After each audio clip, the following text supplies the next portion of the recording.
নিউজটা দেখা আমি অনেকটা আশ্চর্য হলেও ভাবি কিন্তু আশ্চর্য হয় না। মুসলিম ভাইয়ের বউয়ে খুব মনটা খারাপ। আমি তো দেখো ভাবি, আসলে আমাদের আরব রাষ্ট্রগুলো তো ঘুমায়, ওরা তো এখন ওই যে নতুন শহর উদ্বোধনে ব্যস্ত। দুবাই তো ধরো পাপের কারণে ওদের একটা পানির নিচে, আর বাকিরা আছে ইয়ানফসি। তো এই মুহূর্তে আসলে ইরানের বিরুদ্ধে আমেরিকা এবং যুক্তরাজ্য যে অ্যাকশন শুরু করে দিল, এখন ইরানের আসলে মানে রক্ষার উপায়টা কি? তো ভাবিও কো শোনো, দুঃখে যাদের জীবন করা তাদের আবার দুঃখ কিসের একটা শ্লোক আছে, শুনছো না? আমি শুনছি, কইডে মনে করো ইরানের ভূমিতে, আফগানের ভূমিতে বা আরও এই এলাকার যে ভূমিগুলো, এখানে যারা জন্মায় এদের কলিজারাই 13 হাত।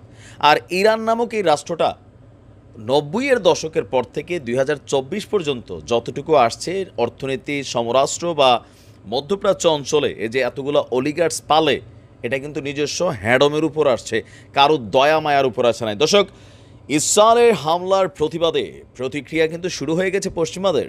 আর এই প্রতিক্রিয়া কিসের উপর? 32 দেশে একটা চিঠি পাঠাইছিল ইসরায়েলের প্রধানমন্ত্রী নিহু। তো এরকম চিঠি তো আমাদের গাঁও ওই যে ওই অঞ্চল থেকে প্রতিদিন যাচ্ছে, ফিলি ভাইরা প্রতিদিন দিচ্ছে, কিন্তু ওই চিঠির জবাব কে দিবে? না, ওইটার জবাব দেওয়ার দরকার নাই। তবে ইসরায়েলের চিঠির জবাব কিন্তু পশ্চিমারা দেওয়া শুরু করছে।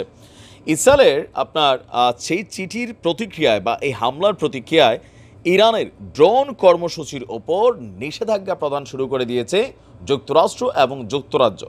খুব শীঘ্রই আজকে 24 ঘন্টার মধ্যে দেখবেন আরও 10-15-20টা দেশ এই নিষেধাজ্ঞাতে সম্মতি দিছে। কারণ আগের সাল যেমনে যায়, পিছনের সালগুলা ওইদিকে হাঁটে। একযুগে এই নিষেধাজ্ঞার ঘোষণা দিয়েছে ইসরায়েলের ঘনিষ্ঠ মিত্র হিসাবে পরিচিত দুই দেশ, আমেরিকা এবং যুক্তরাজ্য। যুক্তরাষ্ট্রের অর্থ মন্ত্রণালয় তারা বলছে যে ইরানের আপনার ইউএভি ড্রোন উৎপাদনের সঙ্গে যুক্ত 16 জন ব্যক্তি, 2টি প্রতিষ্ঠানের উপর নিষেধাজ্ঞা দেওয়া হয়েছে।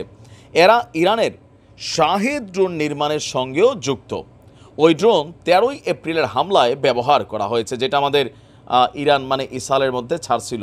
এই শাহেদ ড্রোনে ওই ড্রোন যেটা দিয়ে পুতিন কাকু ইউক্রেনের পুঙ্গি বাজাচ্ছে, যেটার উপরে ক্ষোভ কিন্তু বহুত আগে থেকেই পশ্চিমাদের আছে।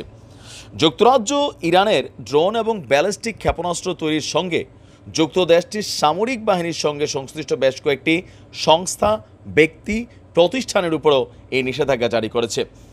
আর ইতিহাসে এই প্রথমবারের মতন যখন ইসরায়েলকে সত্যি হালকা এরকম কাঁপাই দিল ইরান, এরপরেই সেই ঘটনার বদলা নিতে ইসরায়েলকে এক ধরনের সান্ত্বনা দিচ্ছে, মুখে মুখে মানে না করতেছে আমেরিকা, আর বলতেছে যে আমরা এটার ব্যাপারে জবাব দিব। এখন আপনার আমেরিকার যে অর্থমন্ত্রী আছে জ্যানেট ইয়েলেন, তিনি বলছেন আজকে যুক্তরাজ্যের সঙ্গে সমন্বয় এবং অংশীদার ও মিত্রদের সঙ্গে আলোচনার মাধ্যমে, আবার বোঝেন না, এই যে একটু আগে বলছি যুক্তরাষ্ট্র হচ্ছে আহ্বায়ক, আমরা দিলাম, যুক্তরাজ্য তোমাদের ভূমিকা ভাই আপনি যেদিকে আছেন এদিকে তার কোনো ভরসাই আমাদের নাই, আমরাও দিলাম। বাকি তারা যারা সদস্যপদ আছে, আবার ধরেন ইউ বা ন্যাটোর যে রাষ্ট্রগুলো, এই রাষ্ট্রগুলোর উপর ডিপেন্ডেবল, তাদের সাথে আলোচনা করে তারা ইসরায়েলের নজিরবিহীন হামলার জবাব দিতে দ্রুত এবং সুনির্দিষ্ট পদক্ষেপ নিয়েছে। তো পদক্ষেপ কি? যে ইরানের মারাত্মক কর্মকাণ্ডের গুরুত্বপূর্ণ দিকগুলো ব্যাহত এবং নস্যাৎ করার লক্ষ্যে যুক্তরাষ্ট্রের অর্থ মন্ত্রণালয়ের ট্রোল ব্যবহার করেছেন তিনি, এবং যুক্তরাজ্য একই ভাষায় কথা বলছে। তো মারাত্মক কর্মকাণ্ড কোনটা, আমরা এটা একটু বুঝতে চাই।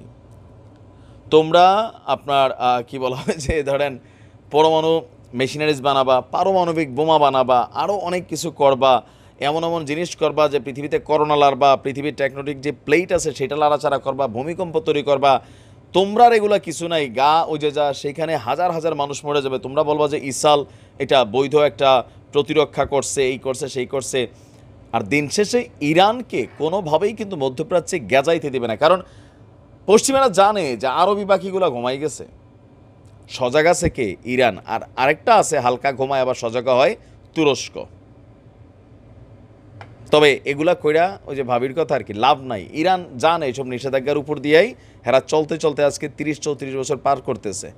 তো এগুলা ব্যাপার না, বাট যুক্তরাজ্য একটু এবার প্রথমবারের মতন এই কাজটাতে ঢুকলো আর কি।